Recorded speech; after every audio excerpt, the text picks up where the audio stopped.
කුවේටයේදී ඇමරිකානු ගුවන් කඳවුරකට ඉරාන මිසයිලයක් එල්ලවීමත් සමග වශයෙන් එක් ඇමරිකානු ප්‍රහාරක ජෙට් යානාවක් කඩා වැටී තිබෙනවා.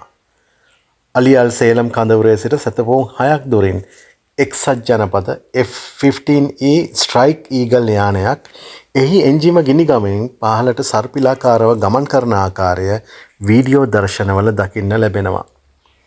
ප්‍රහාරක නියමුවා පිටතට පැන ආරක්ෂිතව ගොඩ බැස්ස අතර ප්‍රදේශවාසීන් ඔහුට උදව් කර ඇති බවට වාර්තා වෙනවා. අවිපද්ධිත ක්‍රියාකරු අනෙක් කාර්ය මණ්ඩල සමාජිකයාගේ තත්ත්වය ගැන තවමත් හරිහැටි වාර්තාවක් ලැබී නැහැ. ජෙට් යානයේ ඉරාන මිසයිලයකින් බිම හෙළුවාද ඇමරිකානු මිත්‍රශීලී ගුවන් ආරක්ෂක රොකට්ටුවකට හසු වුණාද නැතහොත් තාක්ෂණික දෝෂයකට ලක් වුණාද යන්න තවමත් ස්ථීරව ප්‍රකාශ කිරීමට තත්ත්වයක් නැහැ.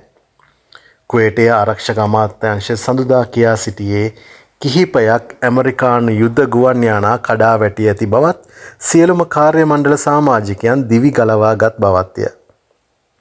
සෙනසුරාදා උදෑසන මෙහෙයුම ආරම්භ වූ දා සිට ඇමරිකානු සොල්දාදුවන් 30 දෙනෙකු මිය ගොස් තවත් 5 දෙනෙකු තුවාල ලබා ඇත.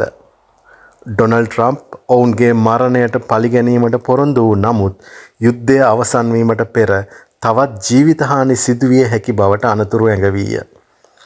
ඊශ්‍රායලය ලෙබනනයට පහර දීමෙන් පසු සඳුදා ගැටුම් පුළුල් විය.